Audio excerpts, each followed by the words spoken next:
2020년 12월 30일 2020년 마지막 수요 기도회를 시작을 하겠습니다. 우리 찬송가 259장 함께 찬송하시겠습니다.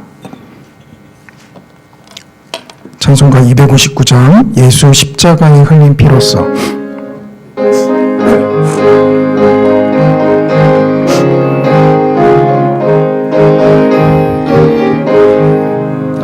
예수 십자가에 흘린 피로써 그대는 씻기어 있는가. 더러운 죄 희게 하는 능력을 그대는 참지 하는가. 예수의 보혈로 그대는 씻기어 있는가. 마음속에 여러 가지 죄악이 깨끗이 씻기어 있는가.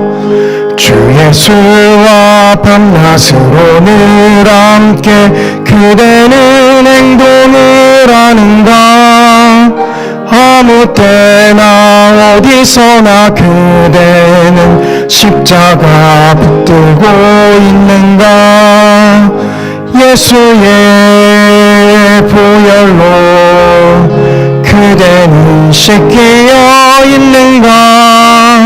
마음속에 여러 가지 죄악이 깨끗이 씻기어 있는가. 주님 예수 다시 올 때 그대는 영접할 예복이 있는가. 그대 몸은 거룩한 곳 천국에 들어갈 준비가 됐는가. 예수의 보혈로 그대는 씻기어 있는가. 마음속에 여러 가지 죄악이 깨끗이 씻기어 있는가. 모든 죄에 더러워진 예복을 주 앞에 지금 다 벗어서 샘물같이 솟아나는 보혈로 눈보다 더 이게 씻으라. 예수의 보혈로 그대는 씻기어 있는가. 마음속에 여러 가지 죄악이 깨끗이 씻기어 있는가. 아멘. 우리 찬송가 292장 한 장 더 찬송하시겠습니다. 찬송가 292장 주 없이 살 수 없네 함께 찬송하시겠습니다.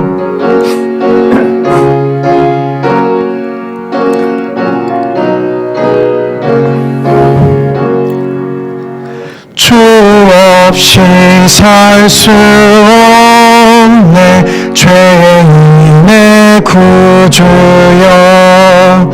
그 귀한 보배 피로 나를 구속하소서. 그 주의 사랑으로 흘리신 보혈이 내 소망 나의 위로 내 영광 됩니다. 주 없이 살 수 없네 나 혼자 못서리. 힘없고 부족하며 지혜도 없도다.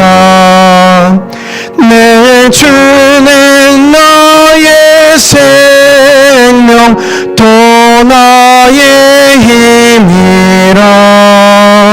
주님을 의지하여 지혜를 얻으리.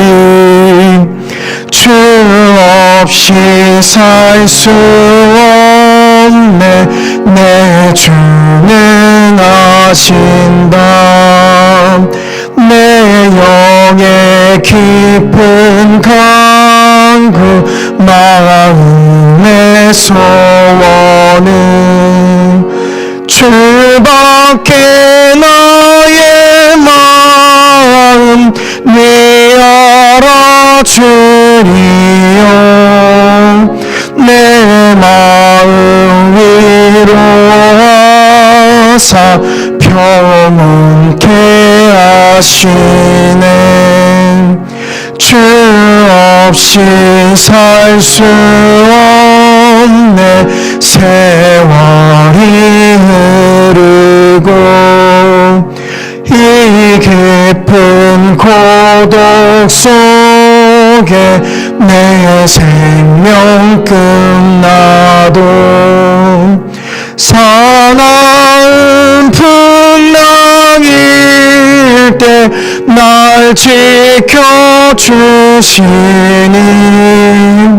내 곁에 계신 주님 늘 힘이 됩니다.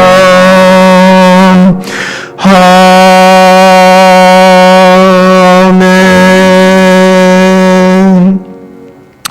아멘. 시간 우리 예배를 위해서 함께 기도하도록 하겠습니다. 우리 주님의 십자가 보혈로서 우리를 정결케 하여 주신 감사를 드립니다. 날마다 그 보혈로서 우리를 씻어주시고 희게 하여 주시어서 이 시간 주님 앞에 예배하기 합당한 모습으로 나아갈 수 있도록 주님 인도하여 주시옵소서. 아버지 하나님, 시간 영상으로 주님 앞에 예배하며 나아갑니다. 각자의 장소가 어떠하든 주님께서 우리에게 임재하여 주시옵시며 아버지 하나님, 본당에서 예배드리는 것처럼 동일한 은혜가 각 성도님들에게 임할 수 있도록 아버지 또한 역사하여 주시옵소서. 여러 곳에 마음 뺏기기 쉬운 환경이지만 주님, 그러나 우리가 시간 주님 앞에 마음을 집중할 수 있도록 우리의 생각과 마음을 붙잡아 주시옵소서. 아버지 하나님, 예배의 시종일관을 주님께 의지하며 나아갑니다. 주님 함께하여 주시옵소서. 부족한 자를 세우셨습니다. 입술의 광세를 더하여 주시옵소서. 우리 각자의 처소에서 주님의 이름 한번 크게 부르짖고 기도하며 나아갑니다. 주여, 사랑과 은혜가 충만하신 아버지 하나님, 주님 참으로 감사합니다. 우리를 주님의 전으로 불러주시옵시며 이 시간 각자의 처소에서 예배하지만 우리가 또한 주님 앞에 영광의 진리로 예배할 수 있도록 아버지 인도하여 주심에 감사를 드립니다. 살아계신 아버지 하나님, 우리 주님의 십자가의 은혜 힘입어 주님 앞에 나아갑니다. 그 보혈로서 우리를 정결케 하여 주시옵소서. 주님 앞에 나아갈 자격이 없는 저희들이오나 우리 주님의 십자가의 능력을 의지하여 주님 앞에 나아가오니 아버지 하나님, 그 보혈로서 우리를 덮어주시기를 원합니다. 생명 되신 아버지 하나님, 이 시간 주님 앞에 예배하기를 원합니다. 아버지 하나님, 우리에게 말씀하여 주시옵소서. 각 처소에서 예배드리는 성도님들에게 주님 동일한 은혜가 임할 수 있도록 아버지 임하여 주시옵소서. 살아계신 아버지 하나님, 이 시간 우리의 심령 가운데 필요한 주님의 말씀을 또한 허락하여 주시옵소서. 아버지, 그 말씀에 순종하며 나아가는 저희들 될 수 있도록 주님 인도하여 주시옵소서. 예배의 시종일관을 주님만을 의지하며 나아갑니다. 아버지, 부족한 자를 주께서 세우셨습니다. 아버지 하나님, 입술의 권세를 더하여 주시옵시며 성령 하나님 마치는 순간까지 함께하여 주시옵소서. 아버지, 성령 하나님께서 우리의 심령 가운데 필요한 말씀을 허락하여 주시사 아버지 하나님, 그 말씀을 우리가 잘 받들어 나아갈 수 있도록 아버지 하나님 인도하여 주시며 아버지, 생명의 말씀을 우리가 영의 양식으로 삼아 아버지 하나님께서 우리에게 맡기신 귀한 사명들 능히 감당하여 나아갈 수 있도록 아버지 인도하여 주시옵소서. 아버지, 코로나19가 속히 종식될 수 있도록 주님 또한 우리를 긍휼히 여겨 주시옵소서. 아버지, 우리를 불쌍히 여겨 주시옵소서. 예배의 시종일관을 주님만을 의지합니다. 아버지, 우리와 함께하여 주시옵소서.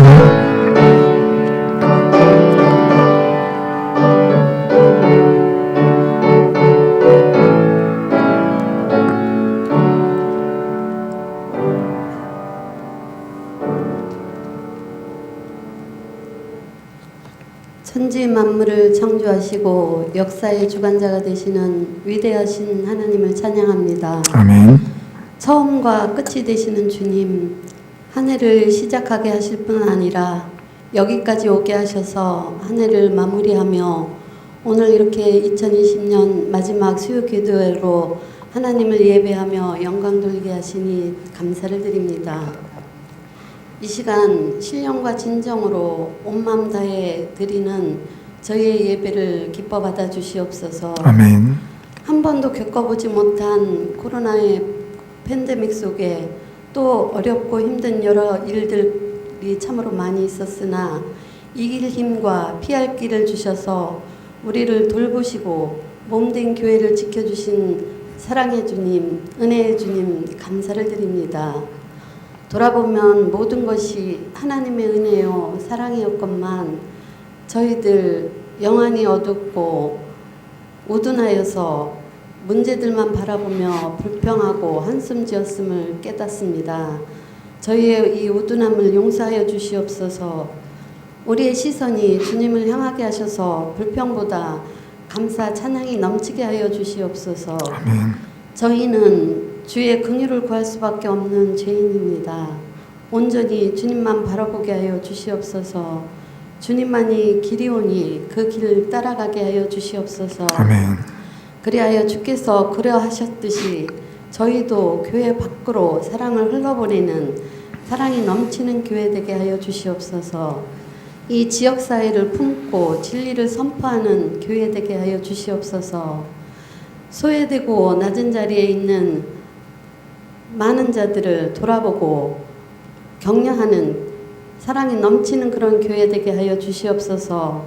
코로나를 넘어 이 사회를 회복시킬 수 있는 그런 힘을 우리 교회가 발휘할 수 있는 그런 지혜와 능력을 주님 허락하여 주시옵소서. 아멘. 이제 하루 남은 한 해를 잘 마무리하게 하시고 또 한 해를 준비하는 그 모든 걸음에 필요한 모든 것으로 도해 주시기를 간절히 기도합니다. 기도로 준비하고 계획하는 교회 되게 하셔서 하나님께서 기대하고 기뻐하시는 일을 많이 하는 2021년이 되게 하여 주시옵소서. 하나님 아버지, 우리 교육부서가 믿음의 세대, 비전의 세대를 세우는 공동체가 되게 하여 주시옵소서. 아멘. 교회 학교가 일어나 교회 부흥의 중심이 되기를 간절히 소망하며 기도합니다. 아멘. 우리 부모님들과 또한 자녀들과의 관계가 아버지 하나님 회복되게 하는 그런 큰 은혜가 있게 하여 주시옵소서. 참으로 세상이 갈수록 어두워져가는 아버지 하나님 이때에 경기 침체로 인해서 아버지 하나님 모든 직장과 또한 아버지 하나님 사업장에 많은 어려움을 겪고 있는 그런 우리 성도들이 많이 있습니다. 하나님 아버지 크신 은혜 넘치는 은혜를 아버지 하나님 각 가정에 부어주셔서 직장의 문제가 해결되게 하시고 사업장의 확장이 되는 큰 은혜를 허락하여 주시옵소서. 이 시간도 아버지 하나님 몸이 아파 병상에 있는 여러 성도님들 한 사람 한 사람 주님 찾아가 만져주시고 위로하시며 치유하여 주시기를 간절히 빌고 원합니다. 하나님 아버지 이 시간 저희들 여러 가지 문제와 또한 아버지 하나님 하나님 앞에 기도하는 많은 아버지 하나님 기도의 제목들 하나님 아버지 갖고 나왔습니다. 모든 기도 제목들 위에 하나님 함께하여 주셔서 저희들이 하나님 앞에 더욱더 간절함과 하나님 아버지 믿음으로 구할 때에 하나님께서 아버지 하나님 모든 문제들이 아버지 하나님 해결함을 받을 수 있는 귀한 은혜가 있게 하여 주시옵소서. 아멘. 이 시간 아버지 하나님 우리 담임 목사님을 위해 기도합니다. 영육이 강건케 하여 주시옵시고 열린 마음 듣는 길을 허락하여 주셔서 성도들의 어려움을 잘 헤아리며 반석 위에 세운 교회와 같이 든든히 서가는 공동체를 이끌어갈 수 있도록 영적 리더십을 더하여 주시옵소서. 함께 사역하시는 우리 부교육자님들에게도 동일한 은혜를 허락하여 주시기를 간절히 빌고 원합니다. 또한 이 시간 말씀 전하시는 우리 조이필 목사님 증거하시는 말씀을 통하여 우리의 마음이 뜨거워지는 은혜를 허락하여 주시옵시고 말씀을 듣는 저희들 말씀대로 순종하며 살아가는 복된 인생 되게 하여 주시옵소서. 아멘. 때를 따라 도우시는 예수님의 이름으로 기도합니다. 아멘.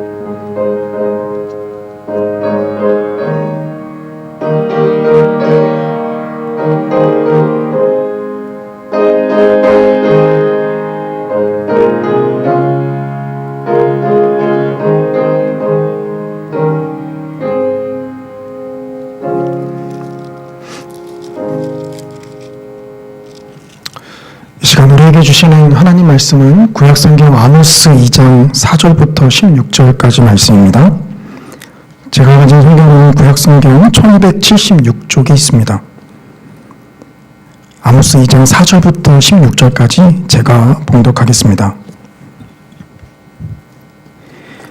여호와께서 이와 같이 말씀하시되 유다의 서너 가지 죄로 말미암아 내가 그 벌을 돌이키지 아니하리니 이는 그들이 여호와의 율법을 멸시하며 그 율례를 지키지 아니하고 그의 조상들이 따라가던 거짓 것에 미혹되었음이라. 내가 유다의 불을 보내리니 예루살렘의 궁궐들을 사르리라. 여호와께서 이와 같이 말씀하시되 이스라엘의 서너 가지 죄로 말미암아 내가 그 벌을 돌이키지 아니하리니 이는 그들이 은을 받고 의인을 팔며 신은 결례를 받고 가난한 자를 팔며 힘없는 자의 머리를 띠끌 먼지 속에 발로 밟고 연약한 자의 길을 굽게 하며 아버지와 아들이 한 젊은 여인에게 다녀서 내 거룩한 이름을 더럽히며 모든 제단 옆에서 전당 잡은 옷 위에 누우며 그들이 신전에서 벌금으로 얻은 포도주를 마심이니라. 내가 아모리 사람을 그들 앞에서 멸하였나니 그 키는 백향목 높이와 같고 강하기는 상수리 나무 같으나 내가 그 위에 열매와 그 아래의 뿌리를 진멸하였느니라. 내가 너희를 애굽 땅에서 이끌어내어 40년 동안 광야에서 인도하고 아모리 사람의 땅을 너희가 차지하게 하였고 또 너희 아들 중에서 선지자를 너희 청년 중에서 나시린을 일으켰나니 이스라엘 자손들아 과연 그렇지 아니하냐. 이는 여호와의 말씀이니라. 그러나 너희가 나실 사람으로 포도주를 마시게 하며 또 선지자에게 명령하여 예언하지 말라 하였느니라. 보라 곡식당을 가득히 실은 수레가 흙을 누름같이 내가 너희를 누르리니 빨리 다름질하는 자도 도망할 수 없으며 강한 자도 자기 힘을 낼 수 없으며 용사도 자기 목숨을 구할 수 없으며 활을 가진 자도 설 수 없으며 발이 빠른 자도 피할 수 없으며 말 타는 자도 자기 목숨을 구할 수 없고 용사 가운데 그 마음이 굳센 자도 그날에는 벌거벗고 도망하리라. 여호와의 말씀이니라. 아멘. 아모스 선지자는 이 다른 선지자들에 비해서 차이나는 그 신분이 있습니다. 아모스 1장 1절에는 그가 활동하던 시기의 배경과 또 그가 원래 어떤 직업을 가졌는지를 우리에게 보여주는데요. 아모스 선지자의 원래 직업은 목자였습니다. 그가 목자였었는데 하나님께서 북이스라엘에게 하나님의 말씀을 전할 선지자로 이 아모스 선지자를 부르신 것이죠. 오늘 우리가 읽었던 본문은 하나님께서 유다에 대해서 심판의 메시지를 말씀하시고 또 이어서 북이스라엘에 대해서 심판의 메시지를 말씀하시는 부분입니다.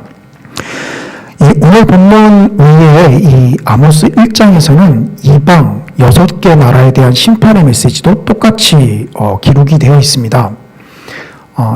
이 남유다와 북이스라엘을 둘러싼 이 팔레스틴 지방의 이 주변 여러 나라들에 대한 이 심판의 메시지가 나타나고 있는데요. 그 형식을 보면은 이 남유다와 북이스라엘에게 심판의 메시지를 이야기한 것과 똑같은 형태가 나타납니다.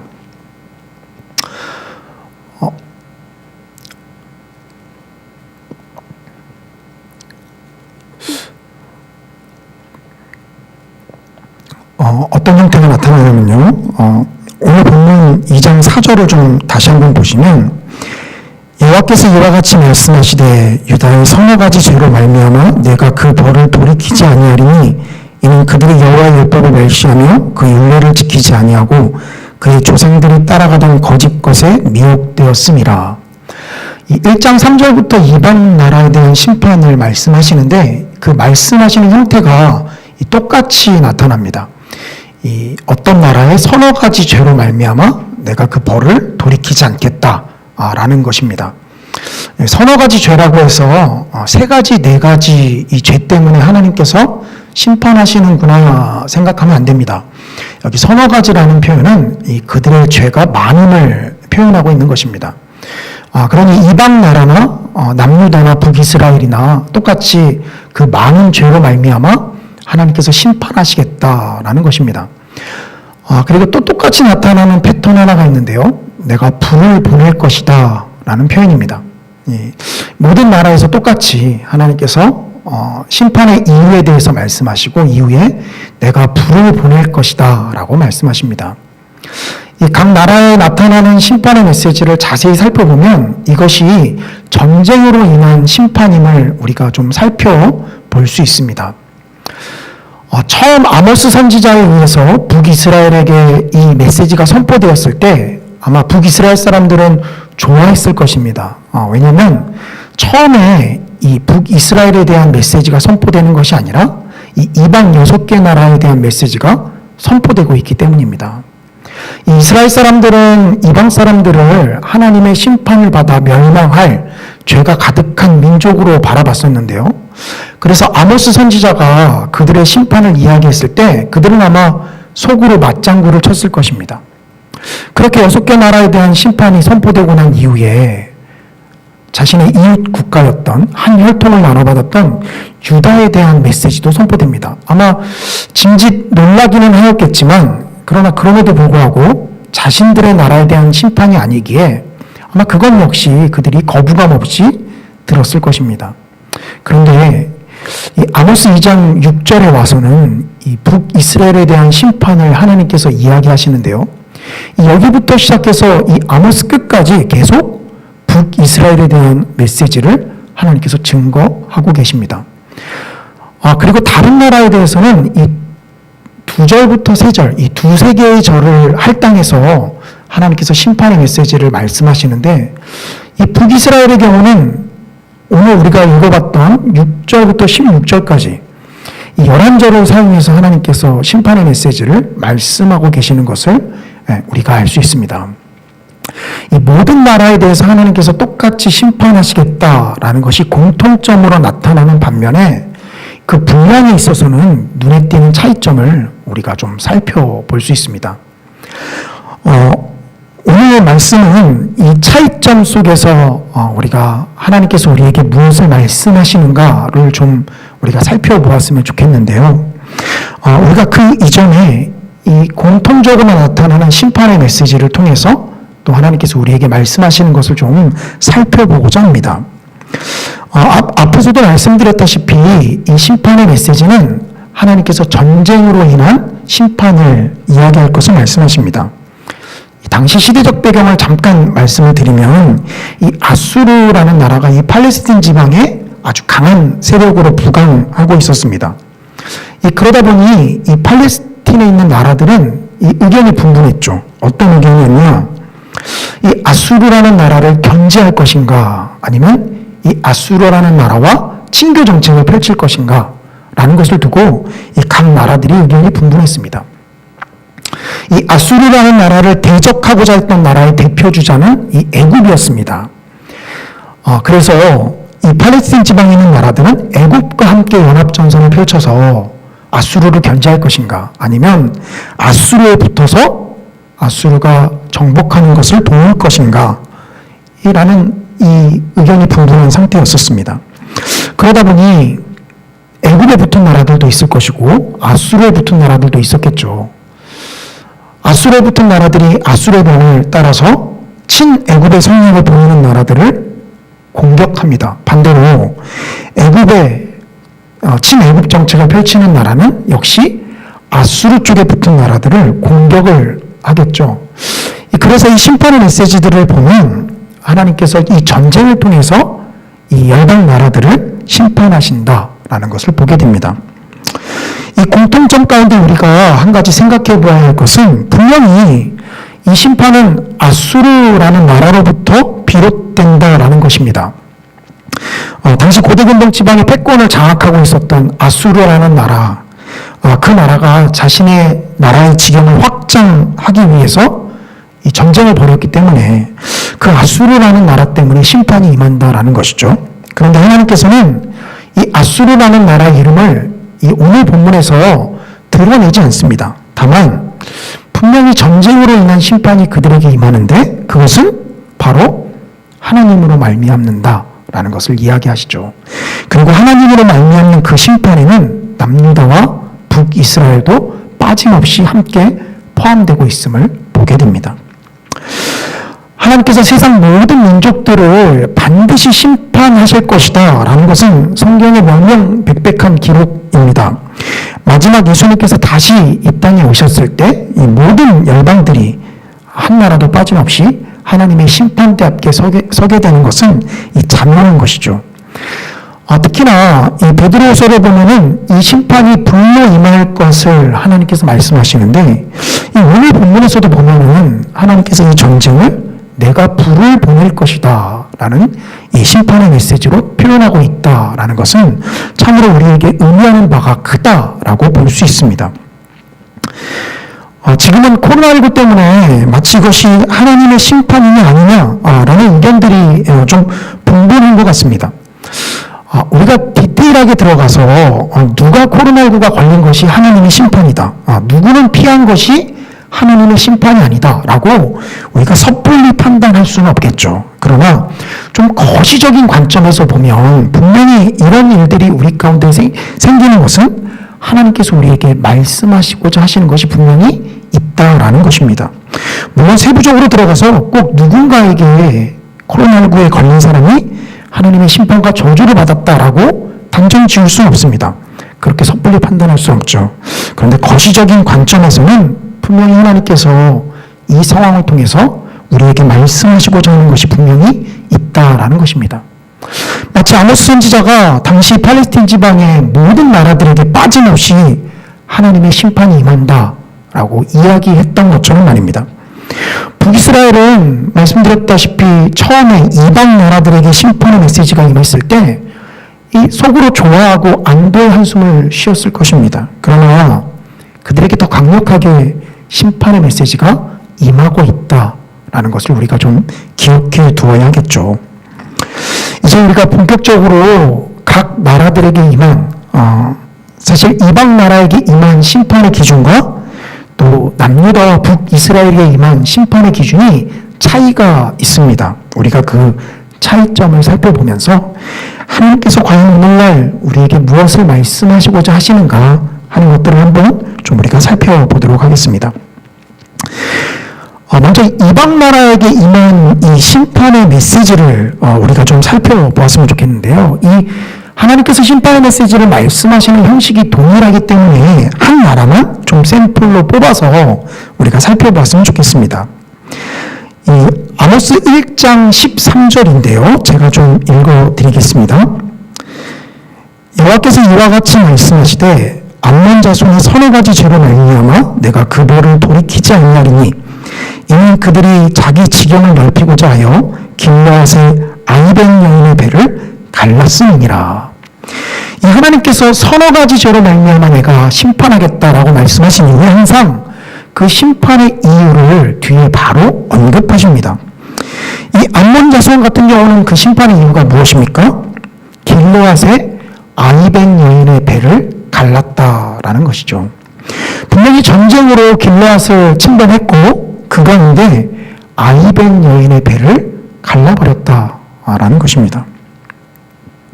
그것이 하나님께서 이 암몬 자손을 심판하는 이유다라는 것이죠.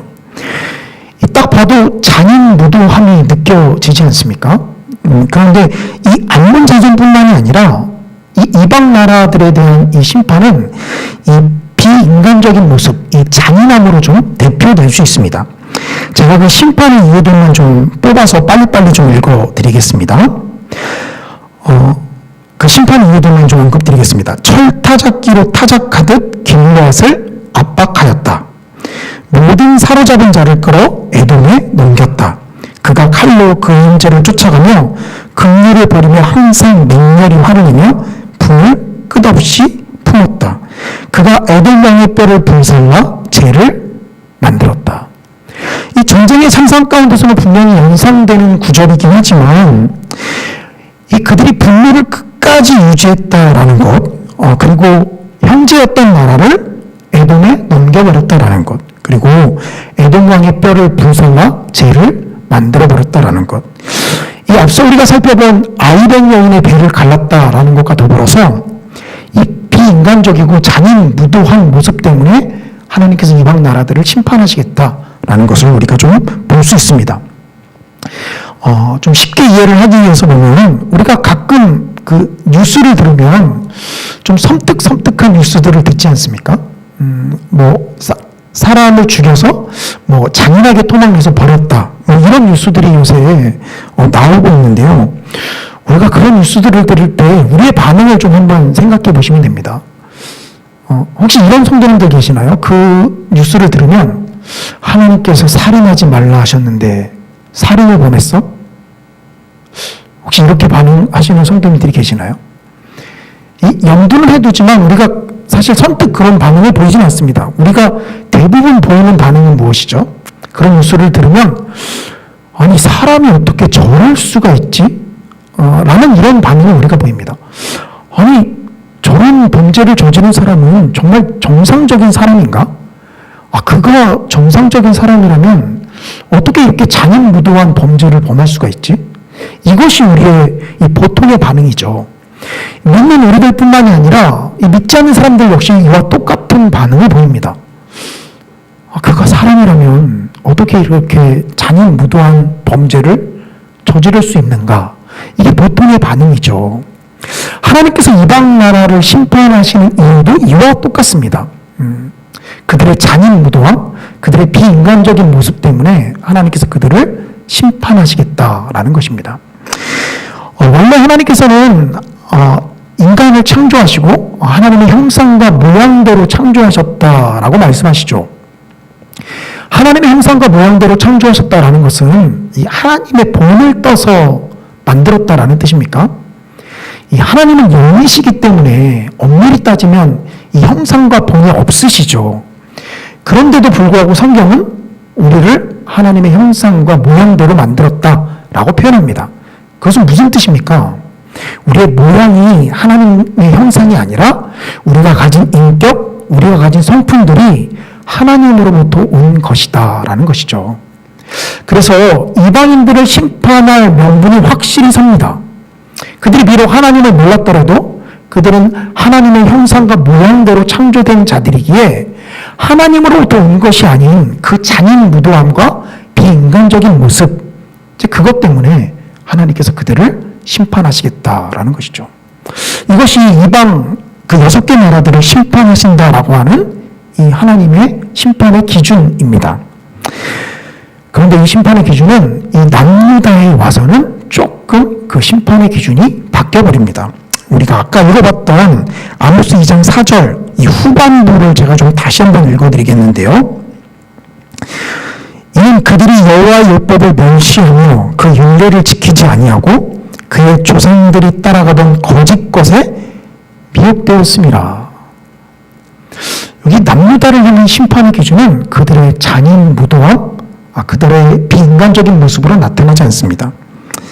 그 대신 그들에게 심판을 가하시겠다라는 기준은 무엇입니까?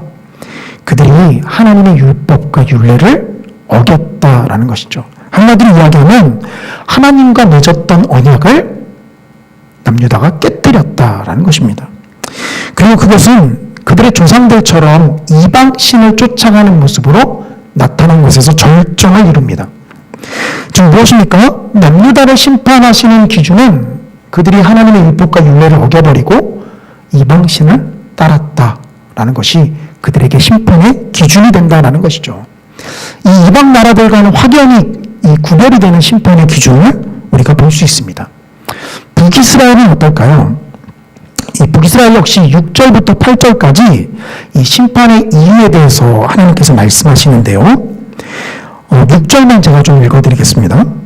여호와께서 이와 같이 말씀하시되 이스라엘의 서너 가지 죄로 말미암아 내가 그 벌을 돌이키지 아니하리니 이는 그들이 은을 받고 은을 팔며 신 한 켤레를 받고 가난한 자를 팔며 여기 은을 받고 은을 팔고 신 한 켤레로 가난한 자를 팔았다라는 것은 이 가난한 자를 그들이 학대했다라는 표현입니다. 가난한 자를 돌보기는커녕 이 가난한 자가 아무 효용 가치가 없긴 하지만 이 신 한 켤레의 값을 받고 그들을 팔아버렸다라는 것이죠. 이 무엇입니까? 이 하나님께서 이스라엘 백성들과 언약을 맺은 다음에 그들에게 하나님의 백성으로서 어떻게 살아가야 할지를 말씀하실 때 보면 이 가난한 자, 연약한 자를 하나님께서 도울 것을 그들에게 말씀하십니다. 즉 무엇입니까? 이 남유다에게는 율법과 율례를 어겼다라고 하나님께서 아주 거시적으로 이야기하지만 이 북이스라엘에 와서는 그 세부 항목으로 하나님께서 내려와서 너희들이 이런 조항들을 어겼다라는 것이죠. 그러니 사실 남유다와 다르게 표현되고 있지만 북이스라엘 역시 하나님의 언약을 어겼기 때문에 하나님이 심판하신다라는 것을 우리가 좀 살펴볼 수 있습니다. 자, 우리가 남유다와 북이스라엘 이 두 나라가 이방의 6개 나라와 확연히 구별되어지는 이 심판의 이유를 우리가 살펴봤습니다. 그 기준은 명명백백하게 하나님이었습니다. 우리는 이방 사람들처럼 잔인무도함을 소유하고 있지 않습니다. 물론 우리가 그들처럼 똑같이 죄를 지지만 우리가 뉴스에 나오는 사람들처럼 그렇게 잔인무도한 죄를 저지르지 않습니다. 그러나 그렇기에 우리가 하나님의 기준에 합당한 자들이다라고 생각한다면 그건 역시 오산일 수 있습니다. 우리에게 하나님께서 말씀하시는 기준은 무엇입니까? 그것은 하나님입니다. 가끔 뉴스에서 이 하나님의 말씀을 전하는 저와 같은 이 목사들이 뉴스의 한 토막을 장식하면서 이 세상 사람들의 지탄을 받는 모습을 보게 됩니다. 특히나 최근에도 상당히 그런 뉴스들이 많이 나오고 있는데요. 이제 그럴 때마다 그런 사람들이 주로 잘 되는 핑계는 무엇입니까? 이 법으로 한번 해보자라는 것이죠. 그러니까 법의 이 기준으로 삼으면 자신이 그렇게 큰 죄를 지은 것이 아니다라는 것입니다. 이 불륜의 죄를 저지른 사람이 세상 사람들이 지탄을 하자 세상의 법으로 심판을 받겠다라고 이야기를 합니다. 그럴듯해 보이지만 마치 무엇과 똑같습니까? 이 오늘 본문에서 이방 6개 나라의 기준으로 나는 기준점을 삼겠다라고 이야기하는 것과 똑같은 모습입니다. 하나님의 백성들에게 있어서의 기준은 무엇입니까? 세상이 간음을 문법에서 다룬다라는 그 기준이 아니라 하나님의 말씀에서 그것을 금하고 있다라는 것이 우리의 기준이 되어야 한다라는 것이죠. 그러니 이방 나라들의 심판을 보면서 조롱 가득한 웃음을 했던 이 북이스라엘은 사실 자신들을 향해서 더 큰 심판의 기준이 임할 것을 잘 몰랐었던 것 같습니다. 그들에게는 하나님의 기준이 되어서 하나님께서 그들을 심판하시겠다라고 말씀하시죠. 비록 이방 나라들의 심판의 기준에서는 그들이 빠져나갈 수 있을지 모르지만 하나님의 기준으로 등장한 상황 가운데서는 우리는 빠져나갈 구멍이 없습니다. 하나님께서 남유다와 북이스라엘을 그렇게 심판하시겠다라는 것이죠. 하나님의 언약 백성으로서 합당하게 살아가야 될 기준점을 분명히 하나님이 제시했음에도 불구하고 그 언약을 깨뜨리며 그 언약대로 살아가지 못하는 모습, 그것이 우리의 심판의 기준이 되어서 우리를 심판하신다라는 것입니다. 코로나19로 최근에 몇몇 교회들이 보여준 참 이상한 모습들이 있습니다. 이런 상황 가운데 하나님의 열심으로 모이자 더욱더 우리는 마스크를 벗고 기도하자. 또 어떤 분의 설교를 들어보면 주일에는 코로나19의 균이 사라져버린다. 그러니 모여도 된다. 참 어떻게 이렇게까지 이야기를 할 수 있는가 라는 생각을 우리가 해보게 됩니다. 참 보통 사람들보다 못한 모습을 많이 보여주죠. 하나님의 기준이 되어서 분명히 우리를 돌아보아야 하는데 이 잘못된 성경 해석으로 또 왜곡함으로 인해서 마치 그것이 하나님을 향한 열심인 것처럼 그들은 이야기합니다. 우리가 여기서 한 가지 더 생각을 해보아야 할 부분이 있습니다. 분명히 아모스라는 선지자는 말씀드렸다시피 남유다가 아니라 북이스라엘을 향해서 선포한 선지자입니다. 이 가만히 살펴보면요, 1장 3절부터 또 2장 5절 이 남유다를 포함한 7개 나라에 대한 심판은 그 패턴이 비슷합니다. 그 분량도 비슷하고 하나님께서 심판하시겠다라는 것도 비슷하죠. 즉 그것은 뭐냐면 지금 이 순간만은 남유다는 주인공이 아니다라는 것입니다. 남유다는 이방 여러 나라 가운데 하나처럼 지금 아모스가 취급하고 있습니다. 왜 그렇습니까? 바로 북이스라엘이 자신이 정말 전하고자 하는 하나님의 말씀을 전할 대상이기 때문입니다.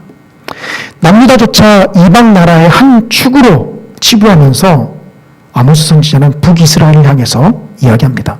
그렇다면 우리가 지금 살펴본 것은 남유다와 북이스라엘이 똑같은 기준점으로 하나님께서 심판하시겠다라고 말씀하시는 것인데 사실 자세히 들여다보면 명확한 차이점이 있습니다. 즉 남유다하고는 구별되어지는 차이점이 이 북이스라엘에게서 발견된다라는 것입니다. 그것은 6절부터 8절에 나타나는데요. 우리가 8절은 좀 한번 살펴보도록 하겠습니다. 아모스 2장 8절입니다. 제가 읽어드리겠습니다.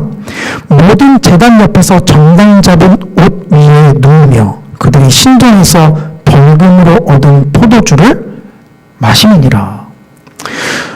저는 이 부분을 앞에서 하나님께서 언약 백성에게 주신 율법과 율례들을 어긴 모습, 그 세부적인 상황이다라고 말씀을 드렸습니다. 그런데 이 표현을 자세히 보면요, 지금 아모스는 약간 모호하게 이야기를 하고 있습니다. 뭘 모호하게 이야기하느냐? 이 북이스라엘 백성들이 하나님을 완전히 떠난 상태에서 이런 모습을 보이고 있지 않다라는 것입니다. 먼저 이들이 정확하게 이 아모스 2장 8절에서 어떤 주례를 깨뜨렸는지를 좀 살펴보겠습니다. 전당 잡은 옷 위에 그들이 누웠다라는 표현을 우리가 좀 주목해 볼 필요가 있습니다. 이것은 출애굽기 22장 26절에서 하나님께서 금하시는 것인데요. 제가 읽어드리겠습니다. 내가 너는 이웃의 옷을 정당 잡거든 해가 지기 전에 그에게 돌려보내라. 이 가난한 자들이 돈을 꿀 수 있는 방법, 그것은 자신이 입고 있는 옷을 잠깐 전당 잡히는 것이었습니다. 담보로 할 게 없다 보니까, 워낙 가난하다 보니까 자신이 입고 있던 이 겉옷, 그것을 전당 잡고서 이 돈을 꾸었죠.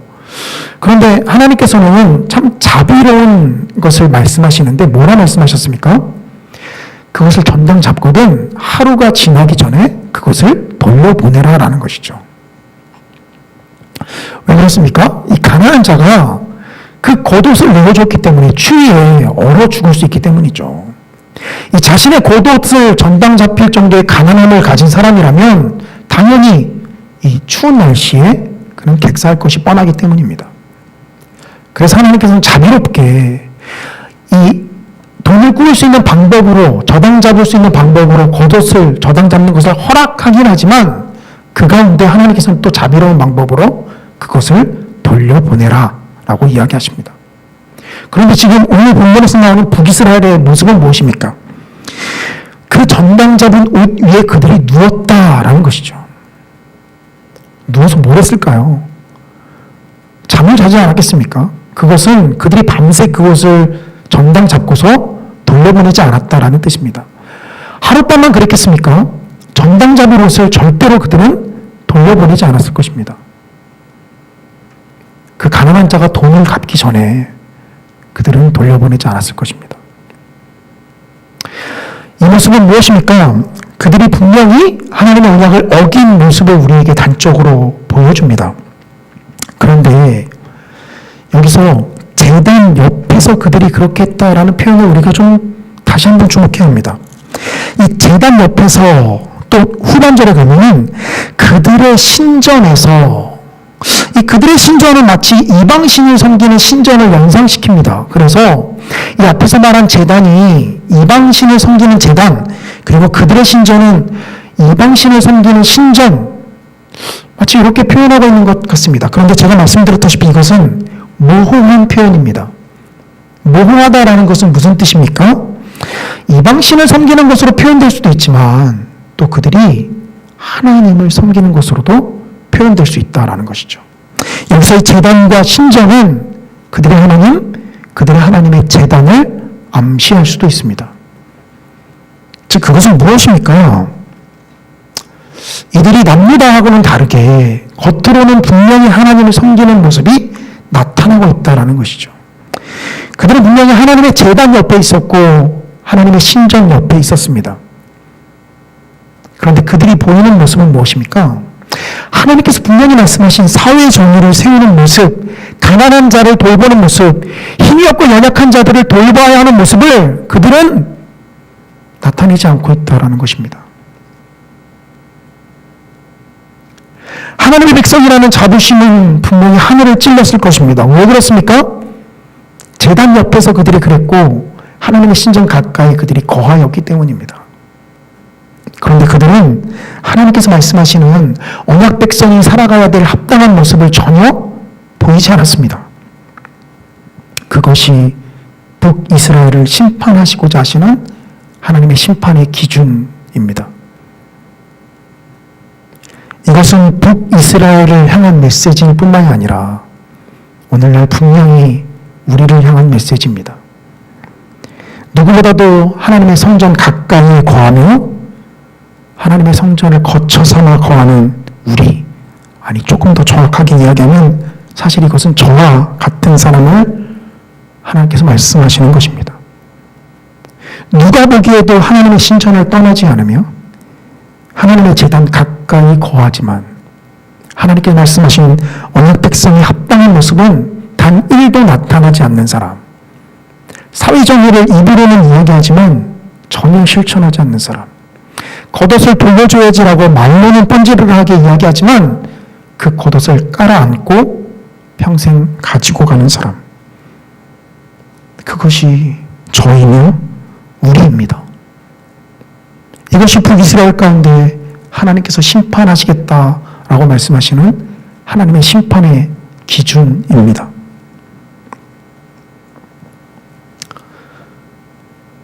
본문을 준비하면서 이는 분명히 저를 향한 메시지임을 알았습니다. 저 역시 북이스라엘을 보이는 모습에서 크게 벗어나지 않기 때문입니다. 그리고 누구보다 이 단위에 서서 하나님의 말씀을 전하면서 정말 말반 번지르르 한 사람이 내가 아닌가라는 것들을 돌아보게 되었습니다.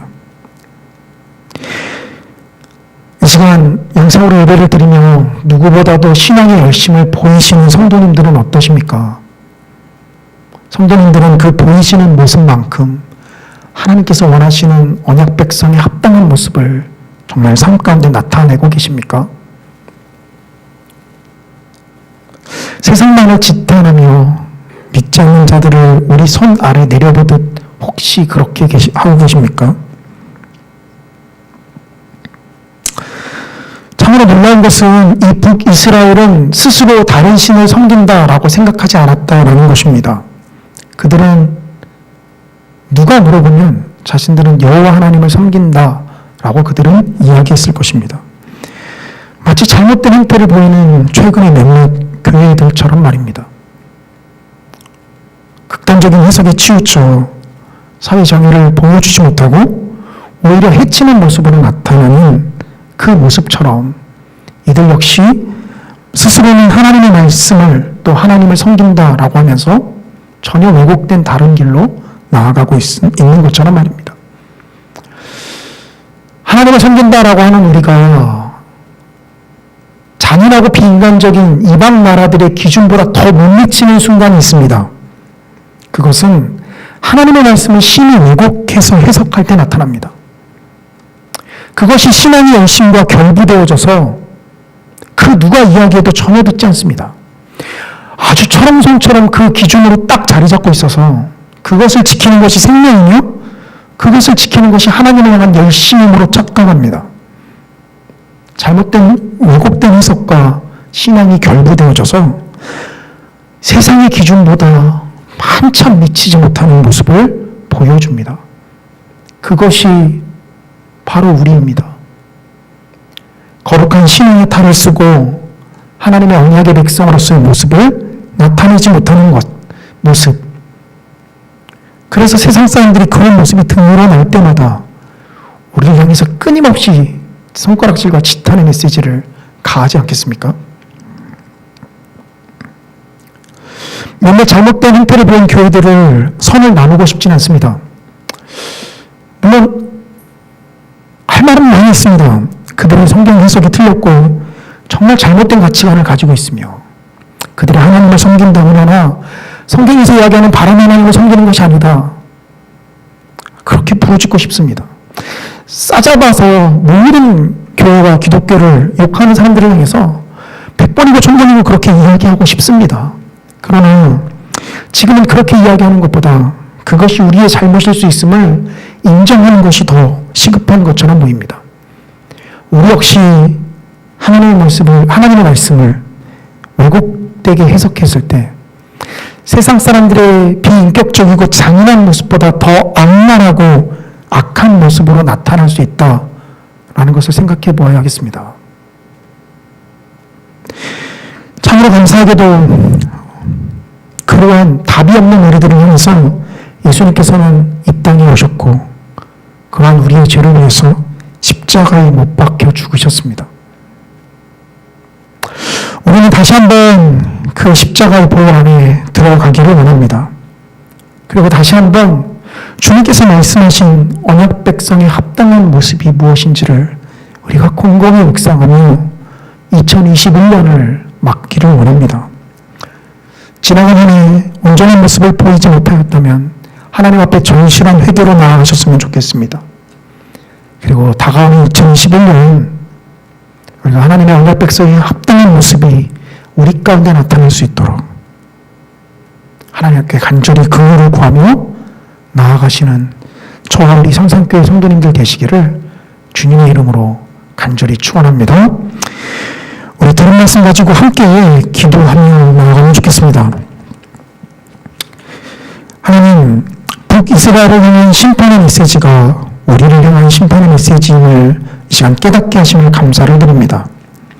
아버지, 겉으로는 주님을 섬긴다고 하나 우리가 하나님의 언약 백성의 모습을 나타내지 못하였고 세상 사람들보다 못한 사회의 약자들을 돌아보지 못하는 모습들이 우리 가운데 나타났음을 주께 고백합니다. 우리 주님의 십자가의 보혈로서 우리를 덮어주시옵소서. 아버지 하나님 앞에 합당하지 못한 모든 모습들 이 시간 그 보혈로서 정결하게 하여 주셔서 다가오는 2021년 주님께서 원하시는 모습으로 나아가는 저희들 될 수 있도록 아버지 인도하여 주시옵소서. 또한 코로나19를 위해서 함께 기도하기를 원합니다. 아버지 하나님, 사회적 거리두기가 한 주 더 연장되었습니다. 주님, 속히 그 확산세가 꺾일 수 있도록 인도하시며 또 치료제와 백신이 신속하게 보급되어져서 우리가 코로나19의 이전으로 속히 돌아갈 수 있도록 아버지 우리를 긍휼히 여겨 주시옵소서. 아버지 하나님, 2021년을 앞두고 있습니다. 우리 성산교회를 주님 붙잡아 주시며 우리에게 맡겨주신 귀한 사명들을 우리가 능히 감당할 수 있도록 우리에게 은혜와 힘을 더하여 주시옵소서. 이 시간 예배를 드리는 각 처소에서 우리 주님의 이름 한번 크게 부르짖고 기도하며 나아갑니다. 주여! 사랑과 은혜가 충만하신 아버지 하나님, 주님 참으로 감사합니다. 하나님의 백성으로서 합당하게 살아가지 못하는 저희들의 모습을 이 시간 주님 앞에 간절히 회개하며 나아가기를 원합니다. 아버지 하나님, 겉만 번지르르한 우리의 모습을 주님 긍휼히 여겨주시옵소서. 주의 말씀을 온전히 따라 동정하며 살아가지 못하는 우리의 모습을 주님 불쌍히 여겨주시옵소서. 생명 되신 아버지 하나님, 주님 앞에 가까이 나아간다고 하나 아버지 하나님, 누구보다도 그 말씀을 가까이 실천하지 못하는 저희들임을 주께 고백합니다. 아버지, 누구보다 목놓아 주님의 이름을 부른다고 하나 아버지 하나님, 세상 사람들의 가치관보다 한참 미치지 못하는 모습이 우리 가운데 나타남을 주께 고백합니다. 아버지 하나님, 우리를 긍휼히 여겨주시옵소서. 주님, 우리를 불쌍히 여겨주시옵소서. 우리 주님의 십자가의 보혈을 의지하며 나아갑니다. 이러한 우리를 위하여서 십자가의 아버지 하나님 그 사역을 감당하신 우리 주님의 그 은혜로 말미암아 아버지 하나님, 우리가 주님 앞에 다시 한번 나아감을 주님께 고백합니다. 아버지 하나님, 그 보혈로서 우리를 정결케 하여 주시옵소서. 주님, 그 보혈로서 우리를 덮어주시옵소서. 우리 힘으로는 능히 감당할 수 없사오나 우리 주님의 십자가의 능력 힘입어 주님 앞에 나아가오니 아버지 하나님, 우리를 붙잡아 주시며 긍휼히 여겨주시며 아버지 하나님은 주님의 백성으로서의 합당한 모습이 우리 가운데 충만하게 나타날 수 있도록 아버지 역사하여 주시옵소서. 살아계신 아버지 하나님, 코로나19가 속히 종식될 수 있도록 아버지 하나님, 우리를 긍휼히 여겨주시기를 원합니다. 아버지 하나님, 백성과 치료제가 속히 공급될 수 있도록 아버지 하나님 인도하여 주시옵시며, 모든 것이 실속 가운데 절차대로 아버지 하나님 속히 진행될 수 있도록 인도하여 주시옵소서. 아버지, 2021년을 앞두고 있습니다. 주님, 한 해 온전하지 못한 모습들은 우리가 주님 앞에 다 내려놓을 수 있도록 인도하여 주시며, 아버지 하나님께서 우리에게 주는 귀한 사명들을 붙잡고 나아가는 아버지 하나님, 그와 새로운 나라를 맞을 수 있도록 아버지 이끌어 주시옵소서. 감사하며 모든 말씀 우리 주 예수님의 이름으로 기도합니다. 아멘. 우리 찬송가 420장 너 성결케 위해 함께 찬송하시겠습니다.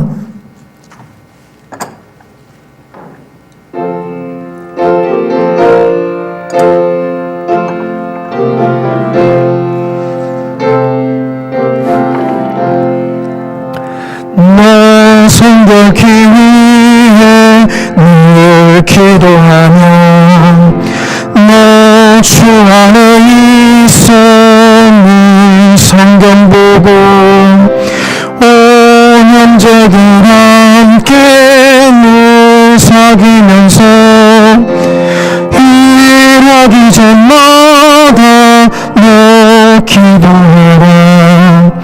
너 성결케 위해 내 머릿속에 저 은밀히 계신 내 주께 빌라. 주 사귀며 살면 주 닮으리니 널 보는 이마다 주 생각하리. 너 성결케 위해 주 따라가고 일 다급하여도 당황치 말고 참 즐거울 때나 또 슬플 때나 너 주님만 믿고 늘 따라가라. 너 성결케 위해 늘 기도하며 내 소원을 주께 다 맡기어라. 너 성령을 받아 주 섬겨 살면 저 천국에 가서 더 잘 섬기리. 우리 몇 가지 광고 말씀 드리도록 하겠습니다. 사회적 거리두기 단계가 한 단계 더, 한 주 더 연장되어서 1월 3일 주일 예배도 이 온라인 생중계로 좀 진행을 합니다. 아울러 12월 31일 목요일 날 오후 11시에 송구영신 예배를 드리는데요. 이 온라인 생중계로 진행합니다. 이 오후 11시에 성도님들께서 빠짐없이 참석해 주셔서 또 2020년 한 해를 주님 안에서 보내고 또 주님 안에서 새로운 해를 또 맞이할 수 있으시기를 간절히 바랍니다. 돌아오는 주일 1월 3일 우리가 온라인 예배로 진행을 해야 되는데 또 공동회의가 있습니다. 이 일정상 공동회의를 미루기도 좀 난감해서요. 저희가 보통은 오전 9시에 저희가 유튜브를 통해서 생중계로 예배를 드리고 이제 그것을 이 유튜브에 응원해서 예배를 드릴 수 있도록 했는데요. 이 1월 3일 주일만은 저희가 오전 11시에 유튜브를 통해서 온라인 생중계로 좀 예배를 드리도록 하겠습니다. 그리고 이후에 바로 이어서 예배를 드리고 나서 바로 이어서 온라인으로 이 공동의회를 진행하도록 하겠습니다. 이 광고드린 자세한 사항은 다시 한번 이 예배 후에 문자로 저희가 각 성도님들께 발송할 예정입니다. 문자를 통해서 참고해 주시기를 바랍니다. 이 기분 확인서 신청하실 분들은 이영찬 장로님에게 문자로 신청을 해주시고요. 보통 헌금하실 때 또 가족분들이 헌금하시는 경우도 있으시잖아요. 그럴 때 이 가족분들의 이름을 다 함께 언급을 해서 문자로 보내주시고 그 가운데 누구의 이름으로 기부금 영수증을 발급받을지를 함께 이야기해 주시면 기부금 영수증 안에 이 가족분들의 이 헌금 내역까지 같이 포함해서 발송을 해드리도록 하겠습니다. 참고로 이 문자로 신청해 주실 때 이 발송 받으실 주소, 우편번호도 함께 이 문자로 보내주시기를 바랍니다. 예, 그 외에 다른 소식들은 주보를 참조해 주시기를 바랍니다. 우리 주님께서 가르쳐 주신 기도로 예배를 마치도록 하겠습니다. 하늘에 계신 우리 아버지여, 이름이 거룩히 여김을 받으시오며 나라가 임하옵시며 뜻이 하늘에서 이룬 것 같이 땅에서도 이루어지이다. 오늘날 우리에게 일용할 양식을 주옵시고 우리가 우리에게 죄 지은 자를 사하여 준 것 같이 우리 죄를 사하여 주옵시고 우리를 시험에 들게 하지 마옵시고 다만 악에서 구하옵소서. 대개 나라와 권세와 영광이 아버지께 영원히 있사옵나이다.